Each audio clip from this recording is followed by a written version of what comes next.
Ladies and gentlemen, Ellsworth Raymond Johnson, later known as Bumpy, was born on October 31st, 1905, in Charleston, South Carolina, a city still deeply haunted by the legacy of slavery and segregation. Growing up in the Jim Crow South meant that Bumpy faced systemic racism, economic hardship, and limited opportunities from the very beginning. His family lived in a racially segregated neighborhood where black children were expected to keep their heads down and avoid confrontation, especially with white authorities. But even as a child, Bumpy refused to stay silent or passive. He earned the nickname Bumpy from a small, raised bump on the back of his head, a physical quirk that would become his street name for life. He was known to be sharp-tongued, curious, and rebellious, often clashing with both local bullies and adults who tried to discipline him. At just 10 years old, Bumpy began showing signs of his future grit, standing up for his younger siblings and challenging those who tried to push his family around. As the racial climate in Charleston grew increasingly hostile, Bumpy's older brother Willie made a crucial decision. He sent young Ellsworth to live in Harlem, New York. The move wasn't just about finding safety, it was about opportunity. Harlem, at the time, was emerging as a hub for black culture, creativity, and ambition. But it was also filled with its own dangers: gangs, street hustlers, and a rising tide of organized crime that preyed on the same communities seeking refuge. When Bumpy arrived in Harlem in the early 1920s, he was just a teenager, alone, determined, and already hardened by the world he came from. Instead of being overwhelmed by the chaos of city life, he adapted quickly. He began running errands, doing odd jobs, and hanging around pool halls and street corners where the city's underground networks operated in plain sight. It didn't take long for people to notice that Bumpy wasn't just another kid on the block. He was calculating, fearless, and ambitious. These early years were crucial in shaping his identity. Harlem wasn't just a place where Bumpy survived, it was where he began to build a name for himself. He absorbed everything: street rules, criminal tactics, and the unspoken codes of loyalty and respect. As he navigated through the layers of Harlem's underworld, Bumpy Johnson was quietly laying the foundation for a legacy that would one day make him a legend in American crime history. While most underworld figures of the 20th century gained notoriety for their brute force and street violence, Bumpy Johnson stood apart because of his sharp mind and sophisticated demeanor. He was, in many ways, a paradox, a street boss with the soul of a scholar. His intellect became one of his most powerful weapons, often more effective than a gun or a gang of enforcers. Those who knew him personally often spoke about how Bumpy would quote poetry, debate philosophy, and even correct people's grammar during casual conversations. Bumpy's love for reading began early, but it flourished during his numerous stints in prison. Unlike many of his peers who passed time gambling or brawling behind bars, Bumpy immersed himself in books. He devoured works of Shakespeare, studied historical figures like Napoleon and Frederick Douglass, and became a student of both literature and law. He educated himself not only to understand the world better, but to gain an upper hand in the one he operated in, the streets. He once reportedly read an entire law library during a prison sentence, using that knowledge to navigate legal challenges and help others with their cases. One of Bumpy's favorite pastimes was playing chess, often in public parks or in Harlem cafes, where he would challenge anyone bold enough to face him. To him, chess wasn't just a game. It was a metaphor for life and the streets. Every move had consequences. Every decision required thought. In many ways, his approach to crime mirrored a chessboard: methodical, predictive, and strategic. He didn't believe in chaotic violence. He believed in outthinking his opponents, manipulating situations from behind the scenes, and staying 3 steps ahead of both allies and enemies. But it wasn't just about strategy. Bumpy was deeply aware of the racial dynamics that governed American society.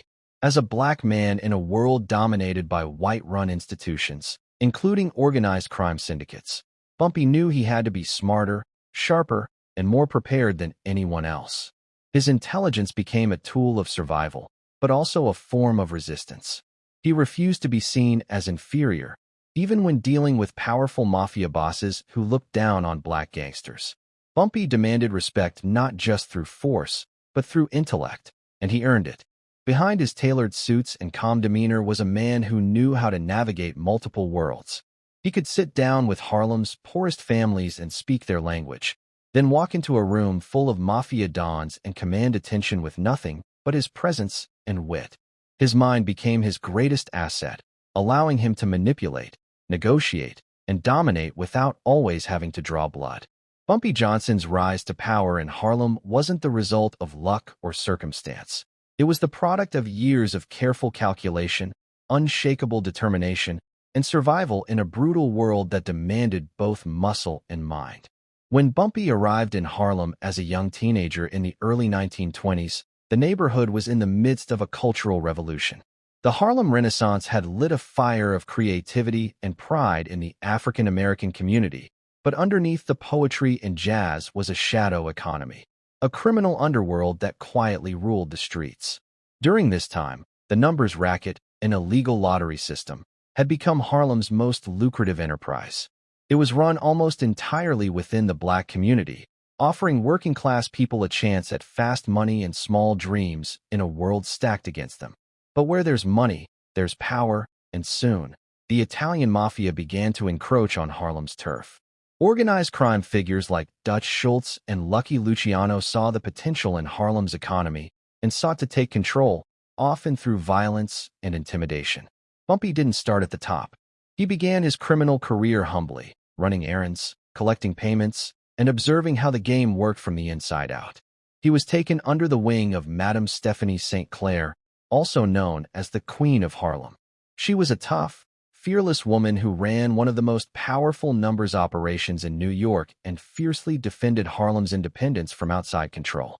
Bumpy quickly became her protege, not just because of his loyalty, but because of his rare combination of street smarts and strategic thinking.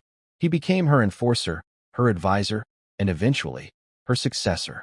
As Bumpy rose through the ranks, he earned a reputation for being calm under pressure and ruthless when necessary. He didn't go looking for violence, but he never backed away from it either. He was respected not just because he could fight, but because he knew when not to. He negotiated deals, built alliances, and navigated Harlem's complex network of rival crews and outside threats. He was known to settle disputes before they escalated into bloodshed, but he also wasn't afraid to send a clear message when someone crossed him. One of Bumpy's greatest strengths was his understanding of Harlem itself. He knew the people, the blocks, the businesses, and the rhythm of daily life in a way that outsiders never could. He used this knowledge to build a power base that extended far beyond traditional criminal enterprises. He established connections with politicians, police officers, and influential figures within the black community. He became a broker of power, someone people came to for help, protection, or influence. To many, Bumpy wasn't just a gangster. He was the man who kept Harlem from falling completely under the thumb of the Italian mob. His authority wasn't gained overnight, and it didn't come without a price. He had to navigate shifting alliances, brutal betrayals, and countless threats from those who saw his success as a challenge. But through it all, Bumpy Johnson climbed steadily, using every resource, every lesson, and every scar to ascend to the top of Harlem's underworld. By the 1940s, there was no question, Bumpy wasn't just a player in the game. He was running it in the criminal underworld of early 20th century New York. Few dared to challenge the might of the Italian Mafia. These were men who operated with near-military precision, backed by vast networks, brutal enforcement squads, and deeply embedded corruption across police departments and City Hall. Yet, in the heart of Harlem, there stood one man who refused to bow, Bumpy Johnson. The Mafia's interest in Harlem wasn't rooted in culture or community, it was purely financial. The Harlem numbers racket was generating millions of dollars annually, and to mob bosses like Dutch Schultz and Lucky Luciano, that money was ripe for the taking. Their method was straightforward: intimidate, muscle in, and eliminate anyone who stood in the way. Many black racketeers folded under the pressure or were wiped out entirely. But Bumpy Johnson was different. At a time when the Mafia viewed black gangsters as subordinate, useful only as street-level soldiers or temporary allies, Bumpy shattered the stereotype. He didn't just defend his position, he confronted Mafia power brokers head-on. He stood firm beside Madame Stephanie St. Clair during her war with Dutch Schultz, helping orchestrate attacks, hits, and intelligence leaks that disrupted Schultz's operations and cost the mobster dearly. This wasn't just gang warfare. It was a political stand, a fight to preserve Harlem's autonomy and dignity in the face of racist control. Bumpy understood the rules of engagement. He knew that you couldn't fight the mafia with bullets alone. You had to outthink them. He used his deep knowledge of Harlem's streets and his wide network of loyal contacts to anticipate mafia moves before they happened. His operations remained nimble, secretive, and loyal to Harlem first. This gave him a crucial edge in his ongoing battles with outside forces. But his most legendary showdown wasn't just with Schultz. It was with the larger mafia machine. After Schultz's murder in 1935, orchestrated by Lucky Luciano with the quiet blessing of the Commission, the Italian mob expected Bumpy to fall in line. Instead, Bumpy negotiated. In one of the most daring power moves of his career, he sat down with representatives of the Genovese family, including mob heavyweight Charles Lucky Luciano himself, and carved out a deal that allowed him to maintain control of Harlem's operations while giving the mafia a cut. This was unheard of at the time. Bumpy wasn't made, wasn't Italian, and wasn't supposed to have a seat at the table. But his fearlessness, intelligence, and leverage forced the mafia to treat him as an equal, or at least as a necessary partner. The deal was shaky, the peace always tense, but it gave Bumpy what no other black gangster of the time had: recognized authority in a world ruled by white crime families. Yet the conflict never disappeared. Beneath every handshake was a layer of suspicion. Every partnership was temporary. The mafia never stopped trying to increase its hold on Harlem, and Bumpy never stopped resisting their deeper influence. What followed was a prolonged and delicate game of power, a constant push and pull between mutual interest and mutual distrust. Bumpy had to protect his turf, his people, and his own life in a world where a single misstep could mean the end. Sum. Bumpy Johnson was simply a gangster, a man who made his fortune through numbers running, extortion, and organized crime. But to the people of Harlem, especially those who lived through the struggle of the 1930s through the 1960s, Bumpy was something far more complicated and far more important. He was a symbol of resistance, a protector of the neighborhood, and in many ways, a folk hero whose story blurred the lines between criminal and savior. In an era when systemic racism kept black communities under economic siege, and when law enforcement offered little more than harassment and brutality, Bumpy stepped into a role that few others dared to take. He used his wealth and influence to provide support where the government had failed. Rent was paid for struggling families. Legal representation was arranged for young black men unfairly arrested. School tuition, funeral costs, food. Bumpy often paid for it all, quietly and without fanfare. For many residents of Harlem, he was the man who showed up when no one else would. It wasn't uncommon for Bumpy to walk the streets of Harlem with the confident air of someone who belonged, not in the shadows, but in the community itself. He frequented local barbershops, supported black-owned businesses, and made time to listen to the complaints of working-class people who had nowhere else to turn. And people respected him not out of fear alone, but out of admiration. He didn't hide behind bodyguards or bulletproof cars unless the situation demanded it. He was visible, accessible, and, above all, loyal to Harlem. Bumpy also took it upon himself to protect the neighborhood from outside threats. When drug dealers began creeping into Harlem in the 1950s, flooding the community with heroin and destroying families in the process, Bumpy took a hardline stance. He hated narcotics. He believed that drugs were a poison deliberately pushed into black neighborhoods to keep them oppressed and dependent. Though he wasn't above using violence in his criminal operations, Bumpy reportedly drew a firm line at drug trafficking. He went as far as personally threatening or punishing those who tried to peddle heroin under his watch. This position earned him both admiration and enemies. He was seen by many as a moral authority in an otherwise immoral world, someone who, despite his criminal background, had standards. He viewed Harlem as more than just a base of operations. He saw it as a community worth defending, nurturing, and preserving. Unlike the mafia dons who exploited their neighborhoods from afar, Bumpy lived among the people he affected. He saw the damage firsthand and took it personally. Children looked up to him, not for the violence, but for the strength.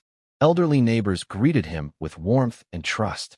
Even local pastors and civil rights leaders, though hesitant to associate with him publicly, acknowledged the positive impact he often had behind the scenes. He funded political campaigns, supported civil rights causes, and occasionally met with activists and reformers to discuss Harlem's future. To understand Bumpy Johnson's influence is to understand that power in marginalized communities often comes in unconventional forms. He didn't wear a badge, he didn't hold office, and he wasn't elected by any ballot, but he was appointed by the people through loyalty, through action, and through the quiet belief that sometimes justice comes from places the law cannot reach. For Bumpy Johnson, prison wasn't an interruption to his life. It was a recurring chapter in a story defined by resilience, transformation, and control. Over the course of his life, Bumpy would spend nearly 15 years behind bars, including time in some of the most notorious federal prisons in the United States. These weren't short stints in holding cells. They were long, grinding sentences in places designed to break men down. But Bumpy, as he had in every phase of his life, found a way to turn even incarceration into a tool of empowerment. One of the most significant periods of his incarceration was his time in Alcatraz Federal Penitentiary, the infamous island prison known for housing America's most dangerous criminals. It was a place reserved for those deemed too influential or too defiant to be held elsewhere. For Bumpy, being sent to Alcatraz was as much a symbol of his influence as it was a punishment. He wasn't just another inmate. He was a name that carried weight, both inside the prison walls and beyond them. Alcatraz was built to isolate. Inmates were cut off from the outside world, from their families, and from their networks. For many, it created a sense of helplessness and insignificance. But Bumpy refused to disappear. He maintained his dignity, kept his mind sharp, and even within confinement, found ways to exert his presence. Guards described him as disciplined and respectful, but with an unmistakable air of authority. Fellow inmates often gravitated toward him, drawn by his quiet charisma and wisdom. He wasn't loud, but he was unmistakably powerful. Bumpy spent his time reading voraciously, writing letters, and studying law, not just to fight his own cases, but to help others understand theirs. He built relationships with other prisoners, often acting as a mediator or counselor. He understood that even in prison, power dynamics existed, and he knew how to navigate them with precision. Unlike many inmates who faded into the system, Bumpy left a lasting impression. His mind never stopped working, and neither did his influence. But prison also gave Bumpy time to reflect. Behind bars, away from the daily grind of running operations in Harlem, he had the space to think deeply about the forces shaping his world.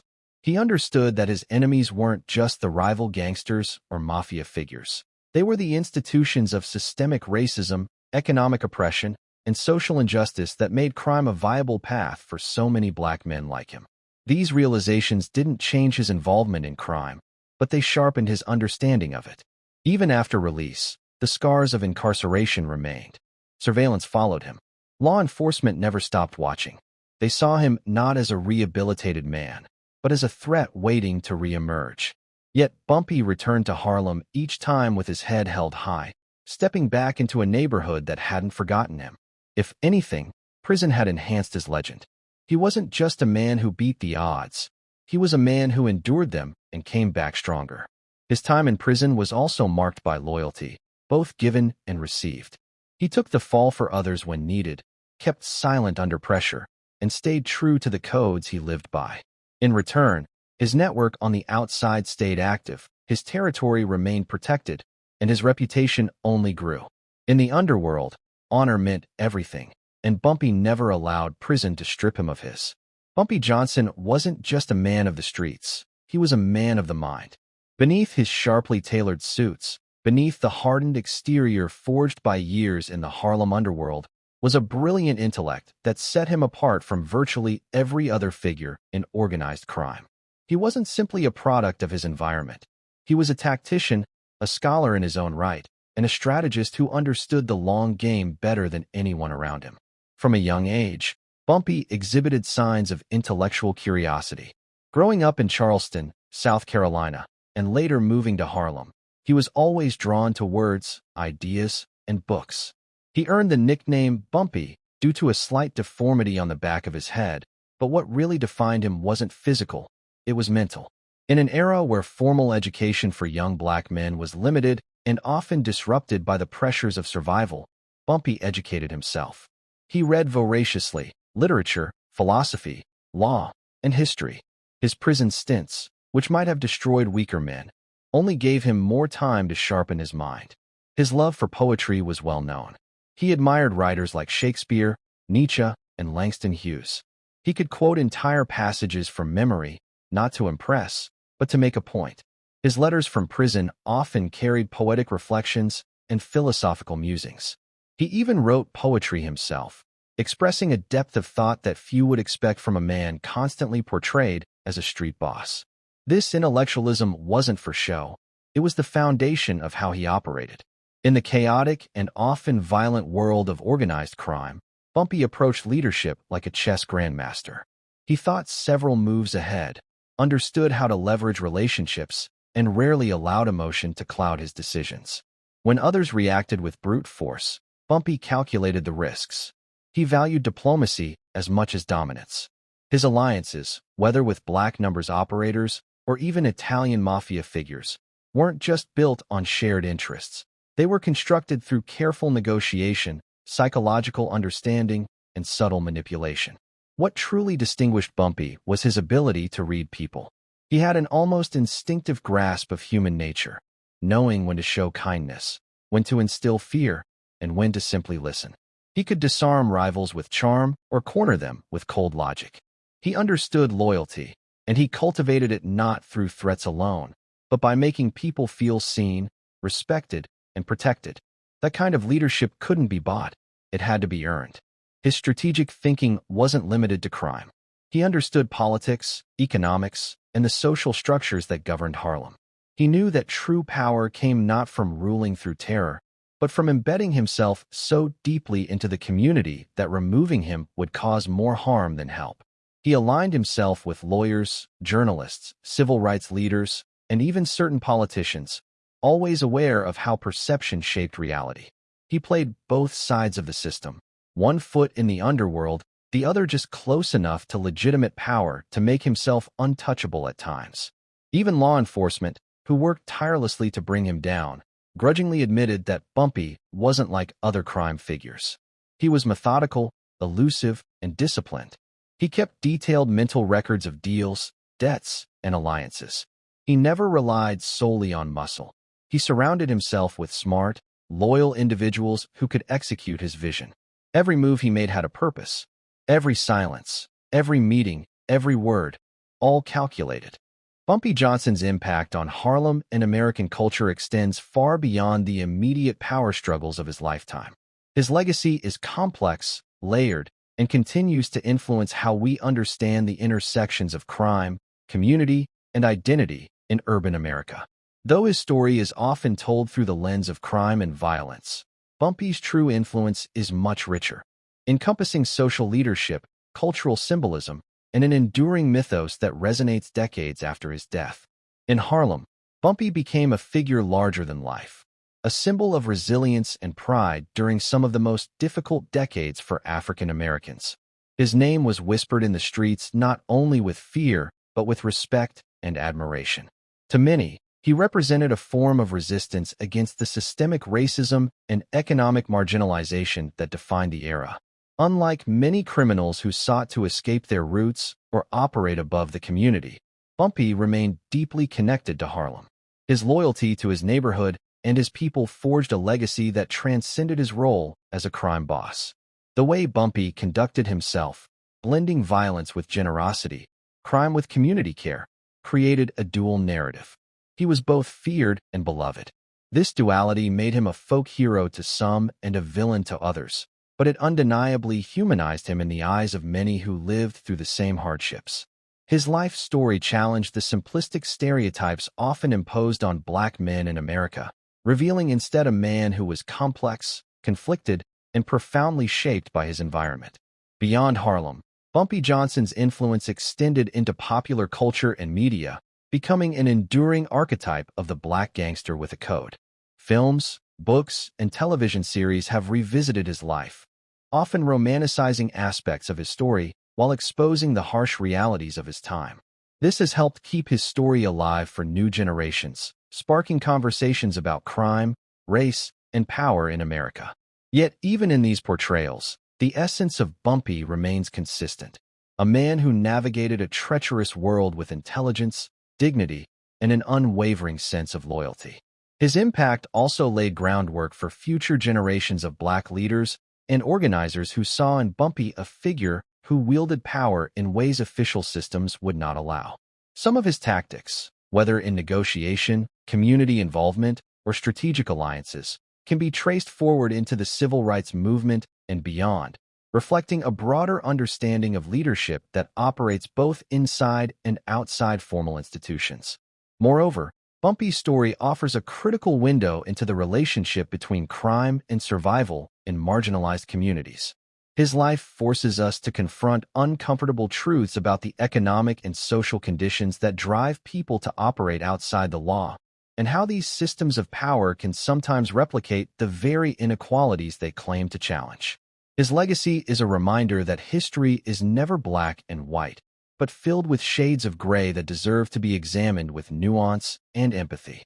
Decades after his death, Harlem still remembers Bumpy Johnson not just as a gangster, but as a symbol, a reflection of a community's struggles, hopes, and complexities.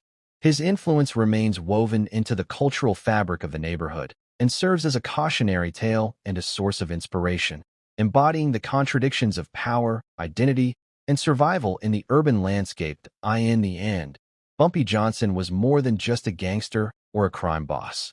He was a man who embodied the complexity of Harlem itself, a place of struggle and strength, hardship and hope. His story reminds us that history is not simply about right or wrong, but about survival, resilience, and the ways people fight to protect their communities when the world turns its back on them. Bumpy's legacy challenges us to look deeper, to understand the forces that shape power, and to recognize the humanity in even the most unlikely heroes. Harlem will always remember Bumpy Johnson, not just as the Godfather, but as a symbol of a time, a place, and a people who refuse to be erased.